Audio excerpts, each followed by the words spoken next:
Welcome to the world of science fiction, where extraordinary tales come to life. Enjoy the journey.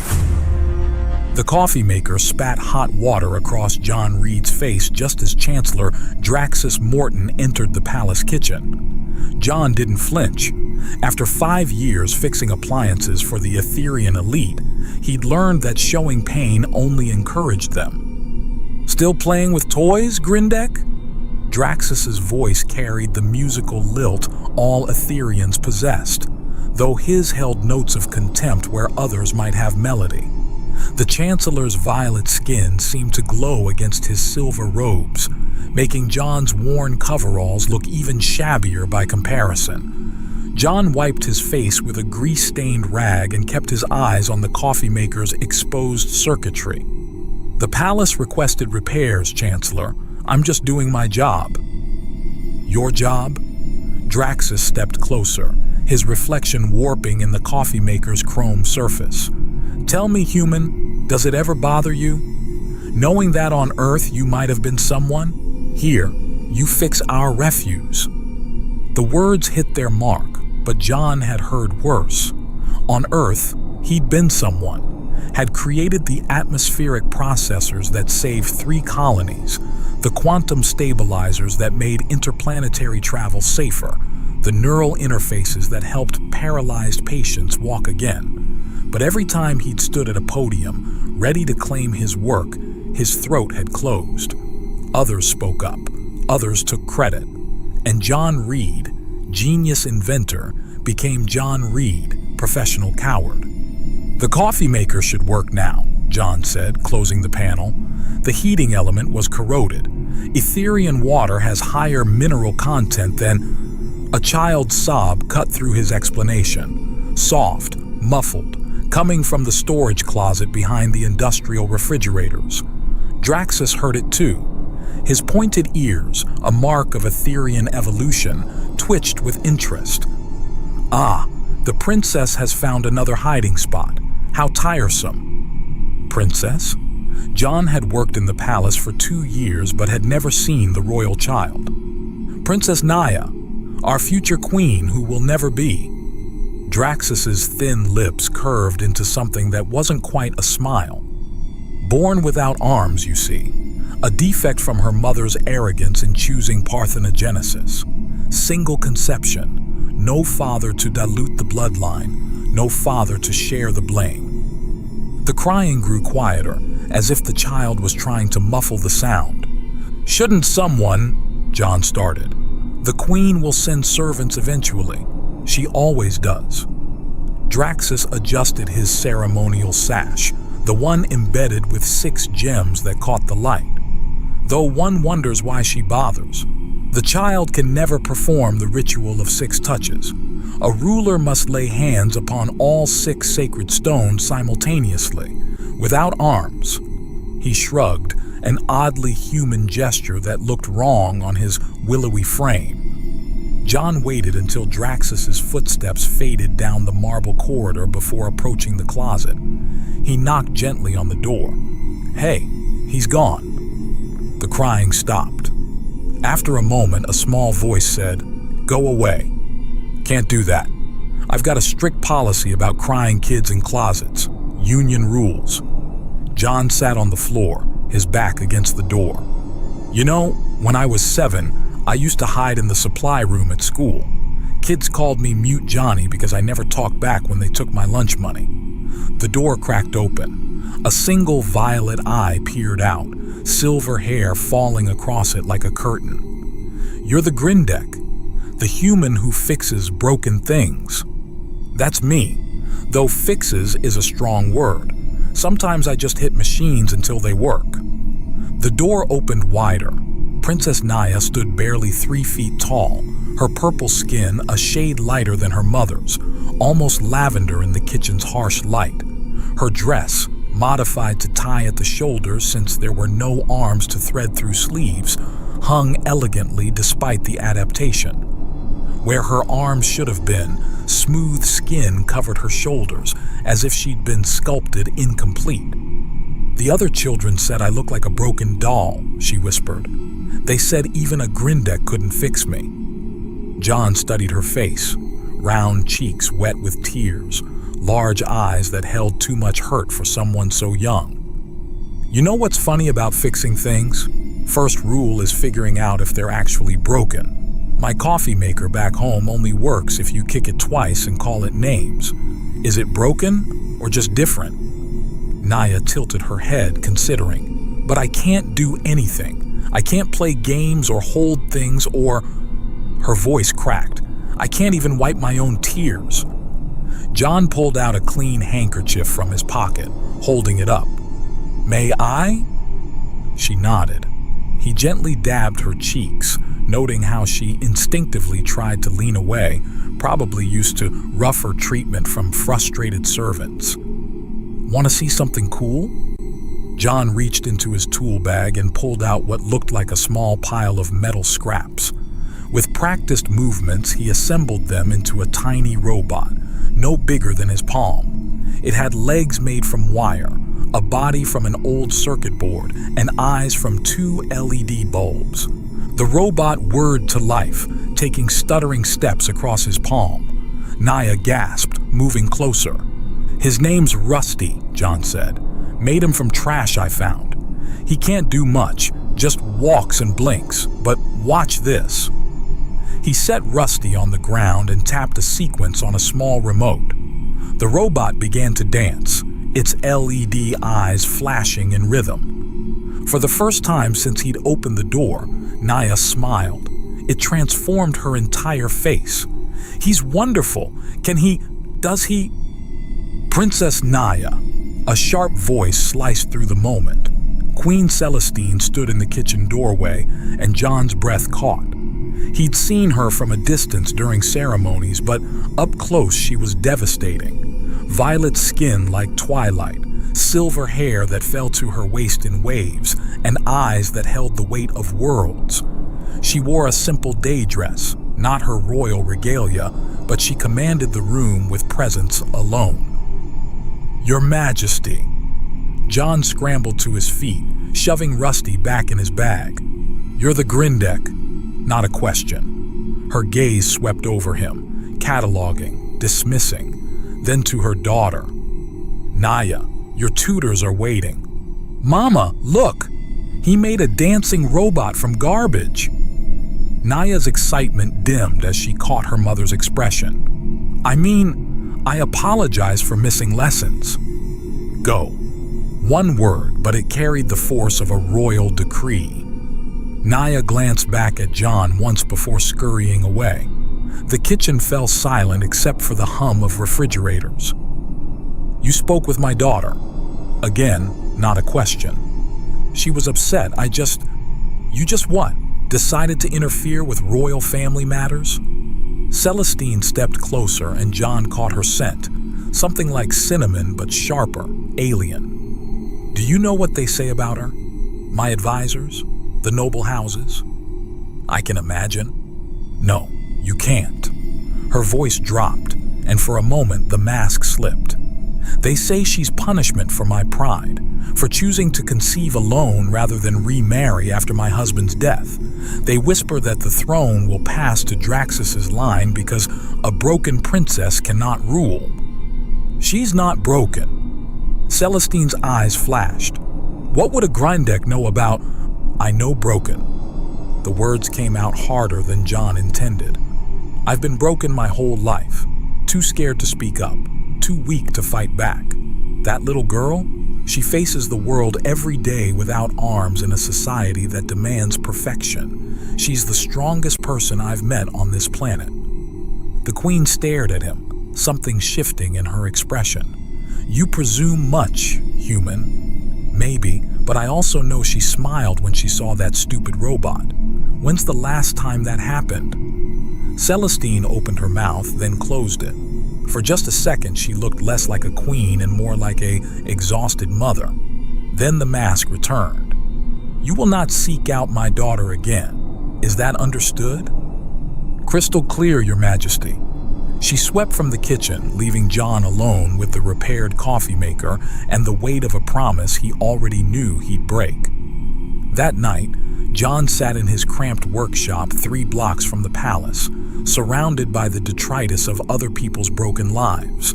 Toasters, fans, cooling units, all the things deemed too insignificant for licensed Etherean mechanics to bother with. His workbench was cluttered but organized in a system only he understood. Hidden beneath a false panel were his real tools, the ones he'd used to create miracles he'd never claimed. He pulled out a piece of paper and began sketching. Arms. But not just any arms. They'd need to interface with Etherean nervous systems, respond to thought, provide sensory feedback. The bioadaptive alloys existed. He'd invented them 5 years ago, though the patent bore another's name. Neural mapping wouldn't be hard if he could get baseline readings. His pencil stopped. What was he doing? He'd hidden from confrontation his entire life. Let others take credit for his atmospheric processors while colonies suffocated. Stayed silent when his quantum stabilizers were stolen, even as ships crashed using inferior copies. And now he thought he could help a princess? But Naya's tears had been real, the way she'd leaned into his handkerchief, desperate for gentle touch. The wonder in her eyes when Rusty danced.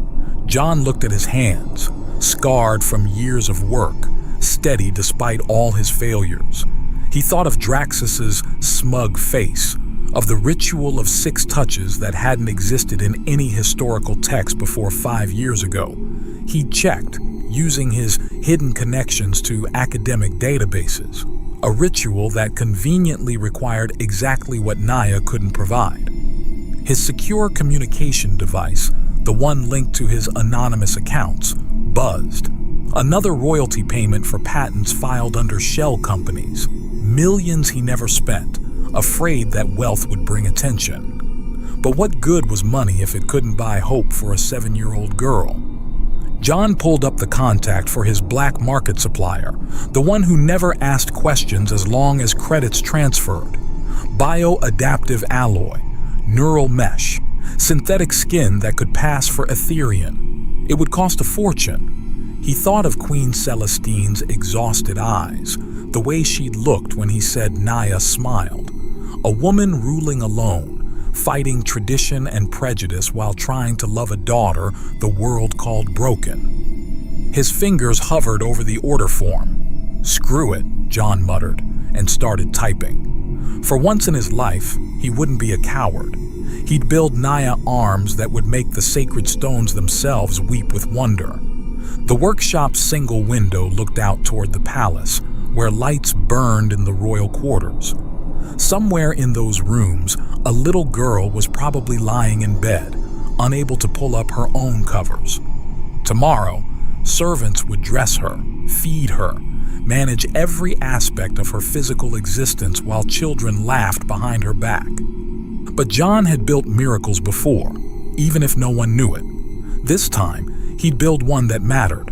He worked until dawn, filling page after page with designs, arms that could touch, hold, feel, arms that would grow with her, arms that would let Princess Naya not just participate in the ritual of 6 touches, but redefine what it meant to be whole. The coffee maker he'd fixed earlier sat on his bench. He'd taken it home to properly repair it, not just patch it like he'd done in the palace.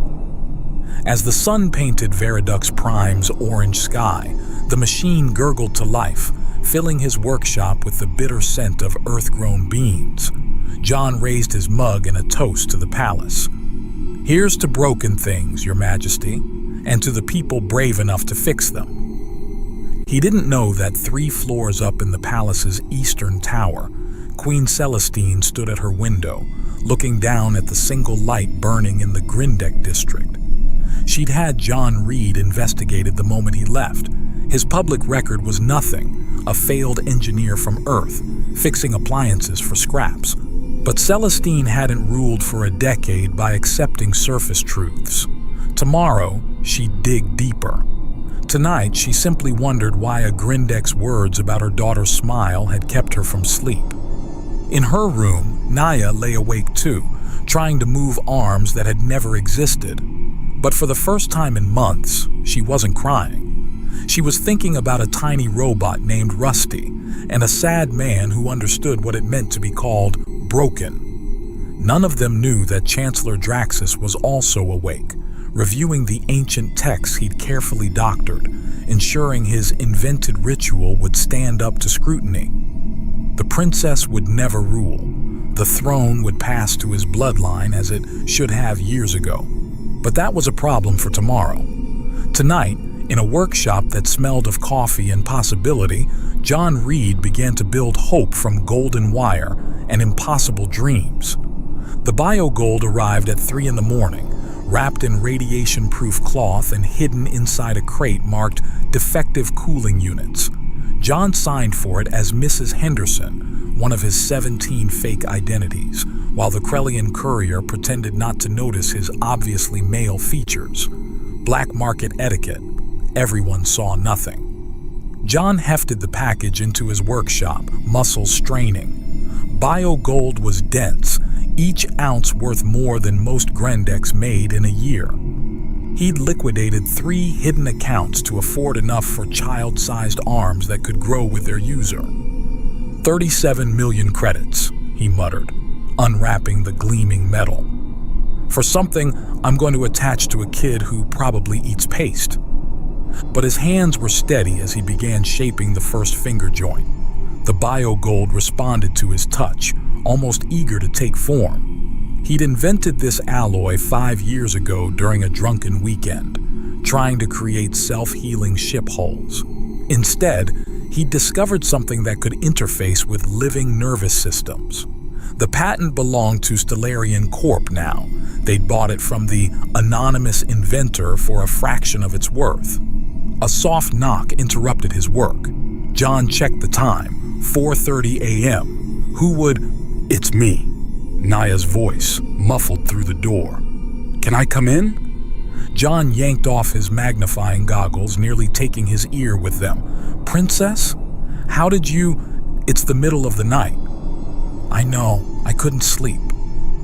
He opened the door to find her in a simple nightgown, feet bare against the cold pavement. A palace guard drone hovered behind her, lights blinking disapprovingly. Does your mother know you're here? Gerald knows.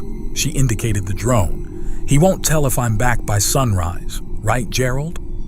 The drone bobbed once, which John chose to interpret as mechanical disapproval rather than agreement. Get in here before you freeze.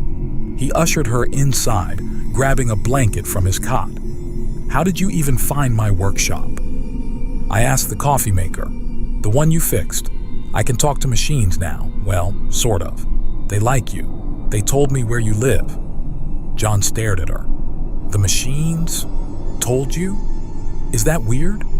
She climbed onto his work stool, the blanket making her look even smaller. They don't really talk. It's more like feelings.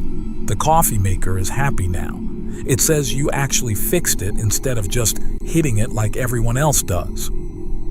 That's... John paused. Etherians had different neural structures than humans. If she could somehow sense electromagnetic fields, that's actually fascinating. How long have you been able to do this? Since always, but nobody believed me.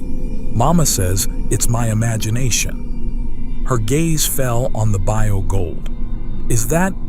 Are those the beginning of your arms, yeah? John held up the single finger he'd completed. In the workshop's light, it gleamed like captured sunshine. Want to see how they'll work? She nodded eagerly. John pulled up his holographic display, showing a simplified neural map. See these lines? Those are nerve pathways. The biogold will connect here and here. He pointed to her shoulders.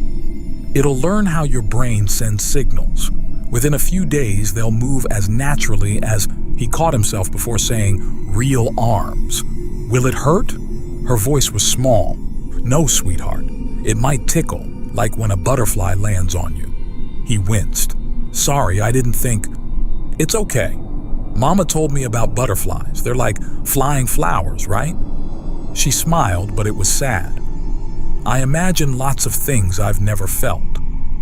They sat in comfortable silence while John continued working, Naya watching with the intense focus only children could maintain. After an hour, her eyelids began to droop. "There's a cot in the corner," John said. "Gerald won't let you oversleep." She curled up immediately, and within minutes her breathing deepened. John draped another blanket over her, then returned to his work. By the time Gerald's alarm beeped at 6 a.m., he'd completed 3 more fingers. Naya slipped out with a whispered goodbye. John watched through his window as she scurried back toward the palace, Gerald hovering protectively overhead. This became their routine. 3, sometimes 4 nights a week, Naya would appear at his door. She'd watch him work, ask questions, tell him about palace life. She was brilliant, reading at a level far beyond her age, absorbing information like a sponge. "The other kids still won't play with me," she said one night, 2 weeks into their arrangement. "But it's okay. I've been reading about Earth. Did you really have animals called dogs that loved everyone?" "Still do, back home. They're like, imagine a phoenix, but friendly, and they want to be your best friend forever." "That sounds made up," says the girl who talks to coffee makers. She giggled, a sound that made John's chest tight with an emotion he couldn't name. When had this princess become so important to him? The answer came 3 weeks later at 2 a.m. when Queen Celestine kicked down his door. "Where is my daughter?" She stood in his doorway like an avenging goddess, still in her sleeping robes but somehow radiating more authority than most people could in full regalia. John dropped his soldering iron, narrowly missing his foot. "Your Majesty, she's not..." "Don't lie to me, Grindek. The palace sensors show she's been leaving at night. Gerald's tracking leads here."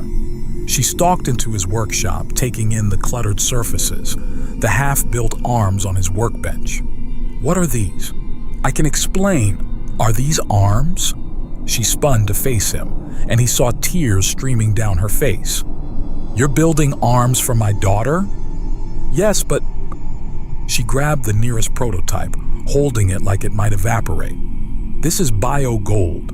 This metal costs more than some planets. How does a Grindek afford..." "I'm not just a Grindek." The words tumbled out before John could stop them. I have money, resources.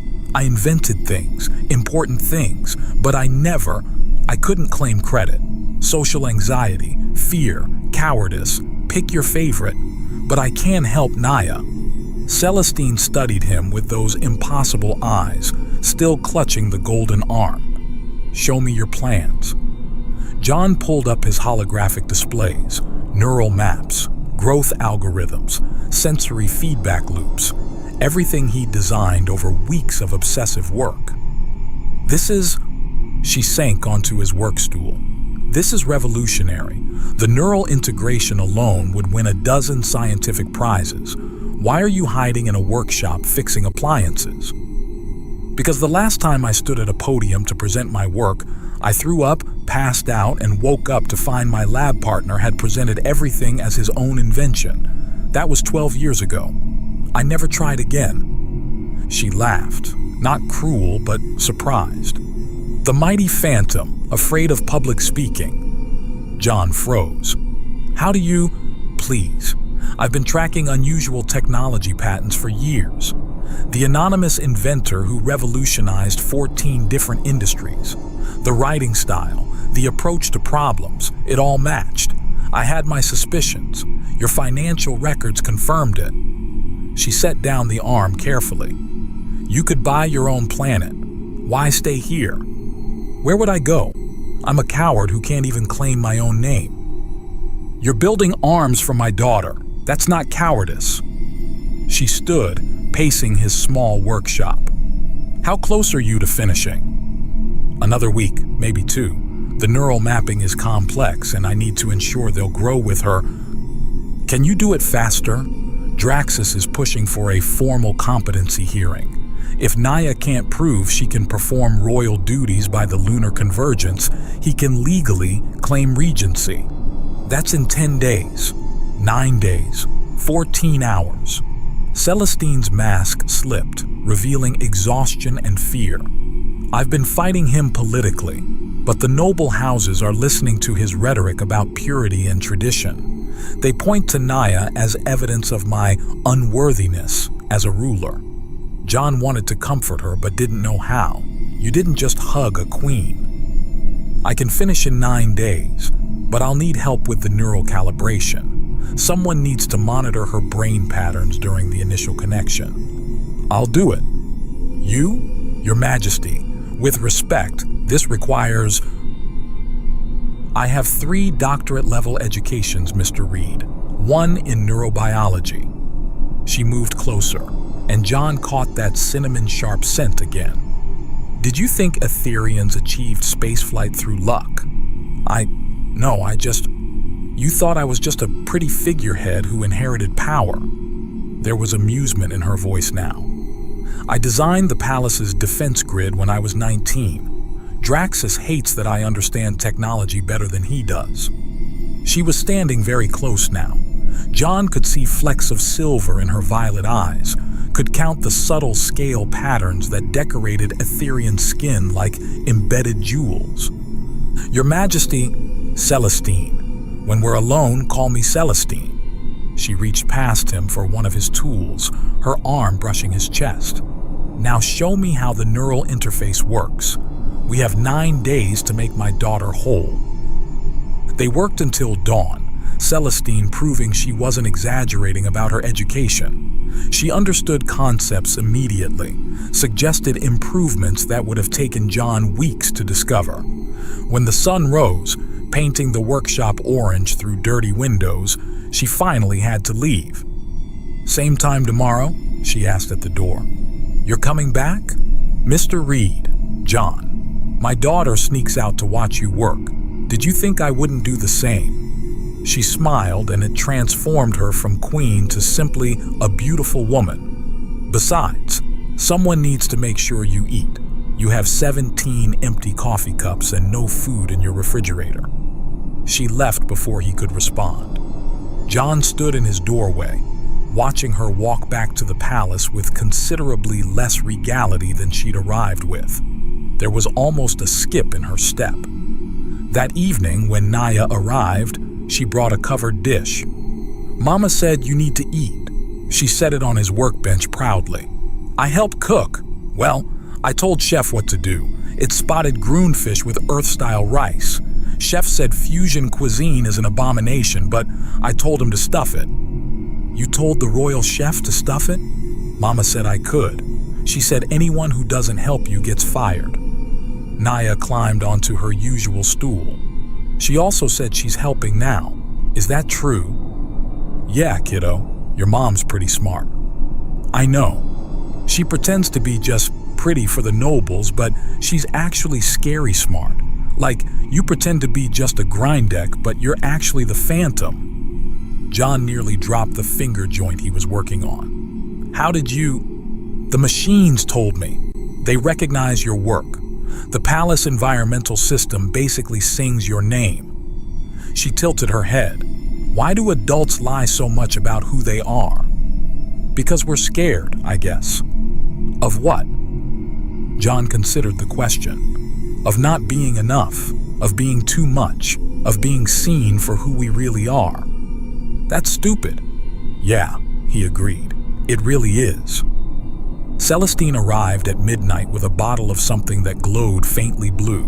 Etherian wine, she explained, pouring 2 glasses. For courage. They worked in companionable silence for an hour before she spoke again. Tell me about Earth. What about it? Anything, everything. I've never been off planet. She laughed at his surprised expression. A queen can't just vacation, John. Tell me about your home. So he did. He told her about rain that didn't burn, about oceans you could swim in, about cities that sprawled instead of reaching skyward. She listened with the same intensity Naya showed, and John realized the similarity between mother and daughter ran deeper than purple skin and silver hair. It sounds wonderful, she said wistfully. Naya would love the dogs. You could visit, both of you. After she has her arms, after Draxus is dealt with. John. She touched his hand, her skin cool against his. Even if we stop Draxus, I'm still a queen. Naya is still a princess. We don't get to just visit places. That's stupid, he said, echoing Naya. She laughed, really laughed, throwing her head back. God, you're right. It's all so stupid. The ceremonies, the rituals that Draxus invented, the noble houses who'd rather see my daughter institutionalized than admit she's brilliant despite missing limbs. So change it. How? I'm one queen against centuries of tradition, fake or not. John turned his hand palm up, interlacing their fingers. You're not alone. She stared at their joined hands, violet against tan, cool against warm. John, we can't. Why? Because you're royal and I'm human? Because you're brilliant and I'm a coward? Give me a reason that actually matters. Because in 6 days, my daughter needs arms that work. If we're distracted, we won't be. He squeezed her hand. Celestine, I've been hiding my whole life. You've been alone since your husband died. Don't we deserve one good thing? She was quiet for so long he thought she'd pull away. Then she leaned in and kissed him. It was awkward at first, different anatomies, different temperatures, different everything. But then her hand came up to cup his face, and John stopped thinking about differences. She tasted like that alien wine, like cinnamon and stardust and hope. When they pulled apart, both were breathing hard. That was, she started. Stupid, he suggested. Perfect, she corrected, then kissed him again. They worked until dawn, stealing kisses between calibrations, touches between tests. When Celestine finally had to leave, she turned back at the door. 6 more days, she said. We'll make it. I know. She smiled, soft and real. After all, you're the Phantom, and I'm secretly scary smart. And Naya talks to machines. My ridiculous, wonderful, broken family, she murmured, then caught herself. I didn't mean... I know what you meant, John said. And you're right. We are family, broken in all the best ways. She kissed him once more, quick and fierce, then left. 6 days. John looked at the golden arms taking shape on his bench. 6 days to finish them, to give Naya what she needed to claim her birthright. 6 days to expose Draxus's lies. 6 days to prove that broken things weren't just worth fixing. Sometimes they were worth celebrating. The workshop's old radio crackled to life, an automated news report. Chancellor Draxus announced today that the ritual of 6 touches will be held during the lunar convergence, as demanded by ancient law. The princess's competency hearing will occur simultaneously. John smiled grimly and got back to work. Draxus thought he held all the cards, but Draxus had never met a cowardly genius with nothing left to lose, a scary, smart queen pretending to be just pretty, and a 7-year-old girl who talked to machines. The Chancellor didn't stand a chance. Stop obsessing, Celestine said from behind him. She'd arrived an hour ago with breakfast neither of them had touched. They're ready. The neural dampeners in the left index finger are running 0.2 milliseconds slow. John. She wrapped her arms around him from behind, resting her chin on his shoulder. 3 days until the lunar convergence, and they'd barely slept. They're perfect. You're just scared. Terrified, he corrected, setting the arms down with reverent care. What if they don't work? What if the neural interface rejects? What if they work perfectly, and you have to stand in front of the entire noble court as the Phantom? His silence was answer enough. You know Draxus won't let this happen quietly, she continued. The moment Naya succeeds, he'll demand to know who built them. I know. You'll have to speak, publicly, no hiding. I know. She turned him to face her, violet eyes serious. You don't have to do this. We could find another way. No. The word came out firm. I've hidden long enough. Naya needs these arms. You need Draxus stopped.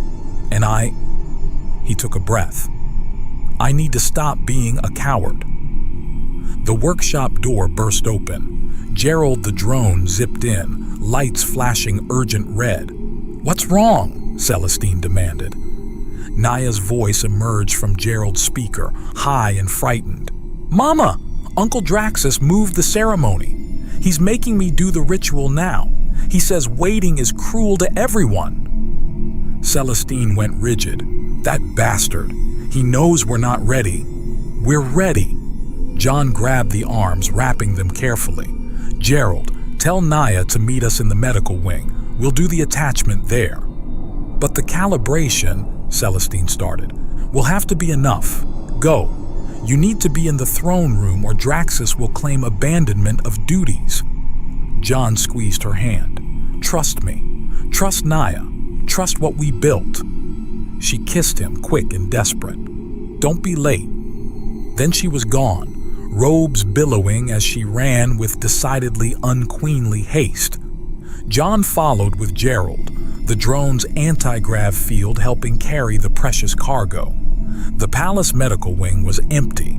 Draxus had ensured that by scheduling mandatory attendance at the ceremony. Only Naya waited, sitting on an examination table, her small legs swinging. Hi, John, she said, trying to be brave. Is it going to work? Hey, Princess. He set the arms down, then lifted her chin. What do the machines tell you? She closed her eyes, that peculiar gift letting her sense the electromagnetic fields. They're singing. They want to help. They like me. That's because I programmed them to. Every circuit, every neural path, I taught them to love you as much as I do. Her eyes snapped open. You love me? Like you were my own daughter. Now let's give you some arms, shall we? The attachment process was simpler than he'd feared. The bio-gold recognized Naya's neural patterns immediately, soft tendrils extending from the shoulders to map her nervous system. She gasped as the connections formed. It tingles! That's good. Now don't try to move them yet. Let them learn you first. Through the palace intercom, they could hear the ceremony beginning. Draxus's voice, smooth and confident. And so, we gather to witness whether Princess Naya can fulfill the sacred requirements of succession. He sounds so smug, Naya said, like he's already won. Yeah, well, he's about to learn what happens when you underestimate humans and little girls. John made the final connection. Okay, try thinking about moving your right hand.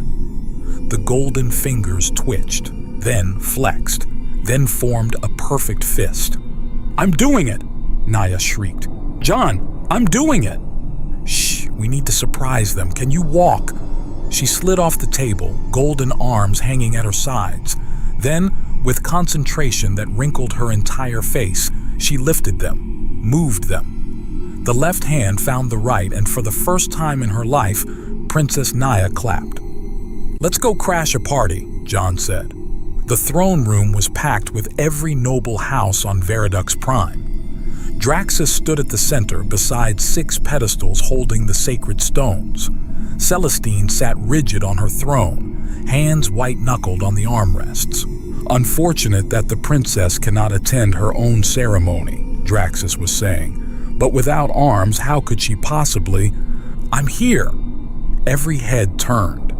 Naya stood in the doorway, golden arms spread wide. The nobles gasped. Some pointed, others simply stared. She walked down the center aisle, each step confident. The golden arms moved naturally now, one hand lifting to wave at a young noble who'd once called her broken. Hello, Davy. Still think I'm a freak? The boy went pale. Draxus recovered first. What is this abomination? Mechanical appendages are not true arms. The ritual requires flesh. Actually, Naya interrupted, reaching the pedestals. The ritual you invented 5 years ago requires the monarch to touch 6 stones simultaneously. It says nothing about what they touch them with. How dare you? I read your original forgery. You're not very good at matching old Etherean syntax. You used modern verb constructions in what was supposed to be ancient text. She smiled sweetly. I may not have had hands, but I could still read, Uncle.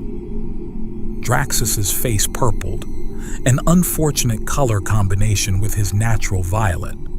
Even so, those things cannot perform the ritual. Want to bet? Naya approached the 6 pedestals. They were arranged in a circle, each stone glowing faintly. An adult Etherean could barely span the distance. A 7-year-old child would find it impossible, unless she had arms designed by a genius. The golden arms extended, joints telescoping smoothly. The biogold stretched without thinning, maintaining perfect structural integrity. Gasps echoed through the throne room as Naya's arms reached spans no organic limb could achieve. She touched all 6 stones simultaneously. The stones flared with brilliant light, recognizing the touch of royal blood. The ritual was complete. No! Draxus lunged forward, drawing a concealed blade. I won't let a monster rule. John moved without thinking. 35 years of cowardice evaporated as he threw himself between Draxus and Naya. The blade caught him in the shoulder instead of her throat. John! Celestine was off her throne, catching him as he fell.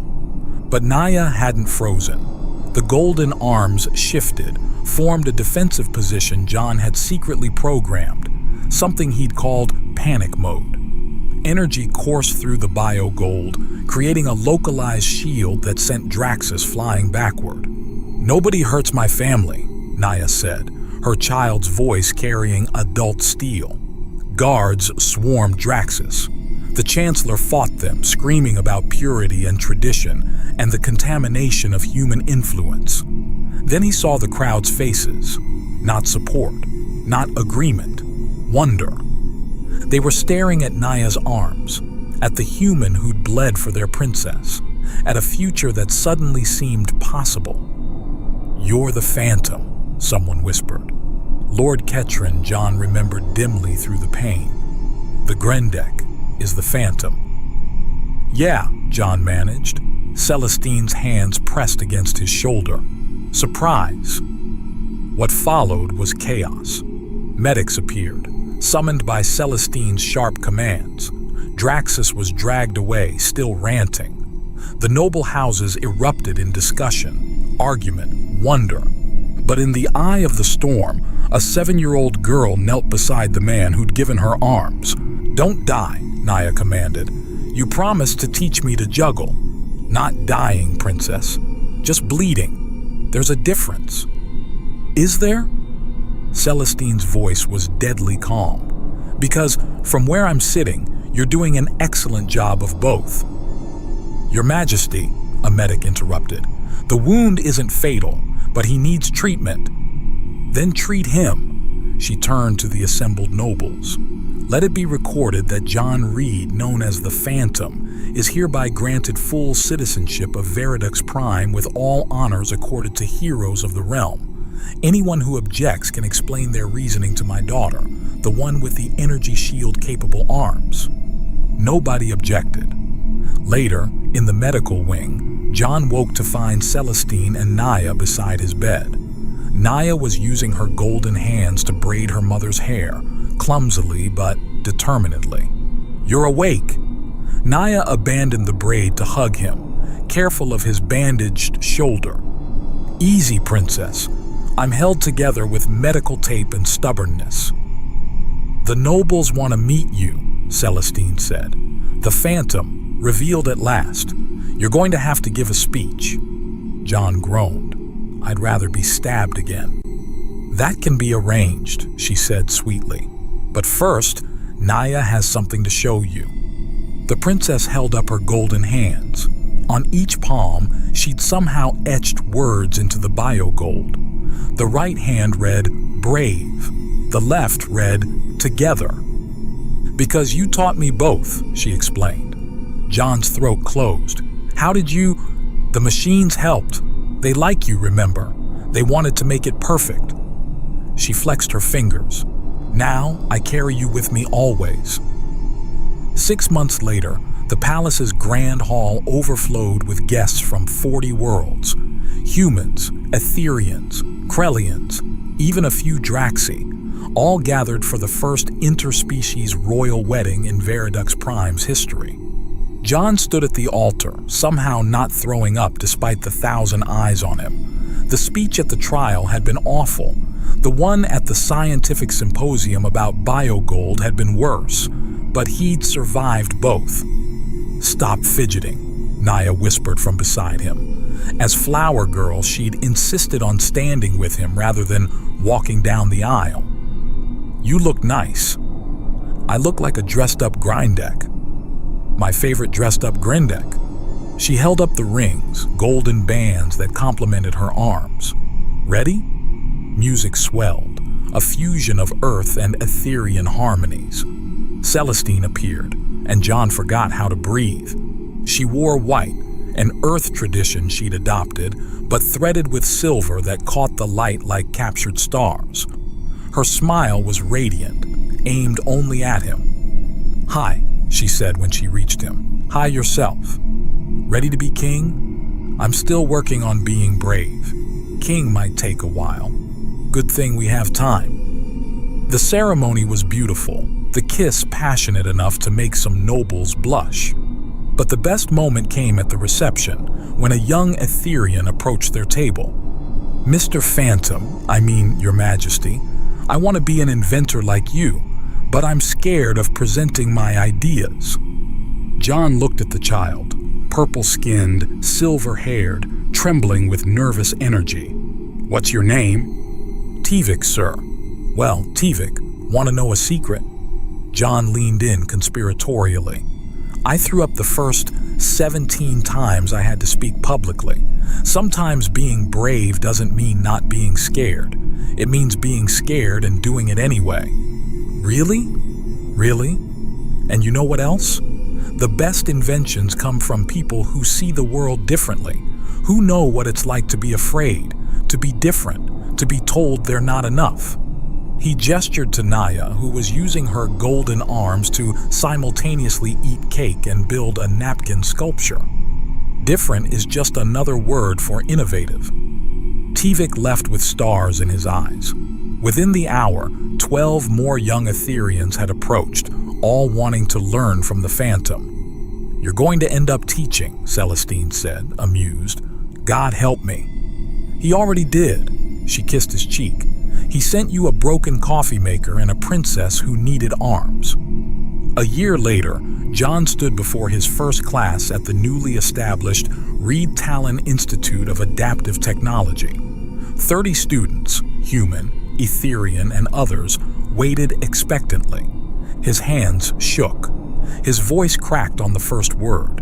But then he saw Naya in the front row, golden hands folded primly, wearing a shirt that read, "My dad is the Phantom," in glittering letters. "So," he began again, stronger, "who wants to learn how to make impossible things possible?" Every hand raised, including 2 golden ones that had already proven impossibility was just another engineering problem. That night, at family dinner, Naya cut her meat with practiced ease, the golden hands now as natural as breathing. "Papa," she said, "Keela asked if I felt like a robot, with machine parts." "What did you tell her?" "That I'm not part machine. The machines are part me. There's a difference." She grinned. Then I juggled her lunch fruits. She was impressed. "Of course you did." Celestine laughed, reaching over to ruffle Naya's hair. "My brilliant girl and my brilliant husband, though I notice neither of you ate your vegetables." "Vegetables are the enemy," John and Naya said in unison, then high-fived. Naya's golden hand meeting his flesh, one with a satisfying smack. "I'm outnumbered," Celestine sighed. "Yep," Naya agreed. "But you love us anyway." "I do," she admitted, looking between them. "My Grindek genius and my golden girl. How did I get so lucky?" You had really good taste in broken coffee makers, John suggested. They dissolved into laughter, a human Etherian family that shouldn't exist, brought together by a child's tears and a coward's decision to finally be brave. Outside, 3 moons rose over Veriduc's prime. In workshops across the city, young inventors, inspired by the Phantom's reveal, tinkered and created. The old prejudices still existed, but they were weakening, crushed under the weight of golden hands that clapped, hugged, and high-fived without discrimination. And in a small corner of the palace, in a workshop that had been upgraded but still smelled of coffee and oil, sat Rusty, the little robot made of trash.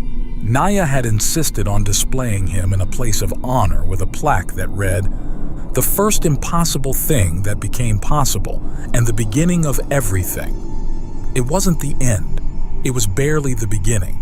There would be challenges, politics, the slow work of changing an entire planet's perceptions. But that night, as Naya played patty cake with a group of children, her golden hands keeping perfect time, nobody called her broken. They called her amazing. And in the end, that made every sleepless night, every moment of terror, every drop of blood worth it. "Hey, John," Naya called out during dessert. "Can we make me wings next?" John choked on his coffee. Celestine patted his back, laughing. "Let's master arms first, princess." Boring. But she was smiling, golden fingers drumming on the table with very human impatience. Some things, John reflected, transcended species entirely. Love was definitely one of them. "Tell us the story again, Mama." 26-year-old Naya Reed looked down at her 2 children, 5-year-old Celeste and 6-year-old Johnny, sprawled on the living room floor of their Earth home. Outside, real rain pattered against windows, a sound that still mesmerized her even after 3 years on humanity's birth world. "Which story?" she asked, though she already knew. "The one about Grandpa and the golden arms," Celeste demanded, her violet skin flushing deeper with excitement. "And Grandma being scary smart," Johnny added, his human features animated with enthusiasm. He'd inherited his father Alan's tan skin but had Naya's silver hair. Genetics were funny that way when you mixed species. Naya settled into her favorite chair, her golden arms catching the lamplight. She'd upgraded them 4 times over the years, but the core design, her father's work, remained unchanged. "Well," she began in the storytelling voice her children loved, "once upon a time on a planet with orange skies and 3 moons, there lived the saddest Grindek in the galaxy." "That's Grandpa," Celeste interrupted. "Shh," Johnny hushed her. "Let Mama tell it." Yes, that was Grandpa John. But back then, nobody knew he was actually the Phantom, the greatest inventor in the known universe. He was so shy, he'd rather eat vegetables than give a speech. Both children gasped in horror. They'd inherited the Reed family hatred of vegetables. Grandpa hid in a tiny workshop, fixing coffee makers and fans, even though he had millions of credits and secret accounts. He was scared, you see. Scared that if people really saw him, they wouldn't like what they found. "That's silly," Celeste said. "Grandpa's amazing. He is now. But back then, he didn't know it yet. He needed someone to teach him how to be brave." Naya flexed her golden fingers, making them shimmer. Meanwhile, in a big palace there lived a little princess who was born different. She didn't have arms like other children. Johnny touched his own arms reflexively, trying to imagine. "The princess was me, wasn't it, Mama?" Celeste asked, though she knew the answer. "It was me, silly bean. I was 7 years old, and other children called me terrible names. They said I looked like a broken doll. They laughed because I couldn't clap or hug or play games." "Mean kids," Johnny muttered. "They were just scared of different," Naya said gently. "People often are. But then, one day, I was crying in a closet when I met your grandpa. He was fixing a coffee maker, badly I might add, and he heard me crying. She smiled at the memory, though she'd been too young to remember it clearly. The story had been told so many times it felt real. Grandpa showed me a little robot named Rusty, made from actual garbage. And you know what he told me? That being different wasn't the same as being broken. That sometimes the best things come from the strangest places. Like Rusty, Celeste exclaimed. He's in the museum now. That's right. The Smithsonian wanted him, but we kept him on Veridux Prime. He started it all, after all. Naya leaned forward conspiratorially. Your grandpa worked for weeks in secret, spending millions of credits he pretended not to have, creating something impossible. Living arms made of bio-gold that would grow with me, that would let me feel and touch and hold. But Grandma helped too, Johnny insisted. He adored his grandmother's visits when she'd teach him about neural networks and quantum mechanics using toy blocks. She did. Your grandma pretended to be just a pretty queen, but she was secretly the smartest person on the planet. She had 3 doctorate degrees. She'd sneak out at night to help Grandpa with the neural mapping, and they'd work until dawn. And they fell in love, Celeste sighed dramatically. They did, over circuit boards and coffee, blueprint and bio-gold. Your grandma taught your grandpa how to be brave, and your grandpa taught your grandma how to be silly. Did you know she'd never had earth-hot chocolate before she met him? No. Both children were scandalized. It's true. She was a queen who'd never been off-planet, never eaten pizza, never seen a dog. Your grandpa changed all that, but first they had to stop Great-Uncle Draxus. Boo! The children chorused. They'd never met Draxus. He was still in prison, but he played the villain in all their favorite bedtime stories. Draxus had invented a fake ritual that said rulers needed to touch 6 stones at once. He thought that would stop me from being queen someday, but he didn't count on 3 things: your grandpa's genius, your grandma's courage, and my ability to talk to machines. You still can't talk to machines, Mama, Johnny said skeptically. Can I? Naya winked, and the house's smart home system played circus music. The children giggled. So there I was, 7 years old, with brand new golden arms your grandpa had just attached. The bio-gold was still learning my nervous system, but I walked into that throne room full of nobles and showed them all. My arms stretched wider than any organic arms could, touching all 6 stones at once. She demonstrated with her current arms, extending them to touch both children's noses simultaneously, despite them sitting feet apart. And when Draxus tried to hurt me, your grandpa, who'd been scared his whole life, jumped in front of a knife to save me. That's when everyone learned he was the Phantom, a human Grindeck who'd saved millions of lives with his inventions but was too frightened to take credit. But he's not frightened now, Celeste said. No, he's not, though he still hates giving speeches at the university. He says teaching you 2 terrors is scarier than any public speaking. Naya grinned. After that day, everything changed. Your grandparents got married. First human Etherian royal wedding ever. I got to carry the rings with my golden hands. And now everybody wants robot arms, Johnny exclaimed. Bio-gold arms, Naya corrected. And yes, it's quite fashionable now. Some people get extra ones just for fun. Your Aunt Keela has a pair she wears just for playing piano. Gives her extra reach. Tell us the best part, Celeste demanded. The best part, Naya said softly, is that a sad Grindeck and a lonely queen and a broken princess became a family. And that family grew to include a brilliant Earth doctor named Alan, who fell in love with a golden-armed princess. And then 2 perfect children who remind their mama every day that different is just another word for special. Special like us, Johnny said proudly. I'm the only kid in school with a human dad and Etherian mom. And I'm the only one whose mom has golden arms that can juggle 12 balls at once, Celeste added. 14, Naya corrected. I've been practicing. A chime from the doorway made them all look up. John and Celestine stood there, having let themselves in. John's hair was completely gray now, and Celestine's face showed laugh lines that no amount of Etherean skincare could hide. "Grandpa! Grandma!" The children launched themselves at their grandparents.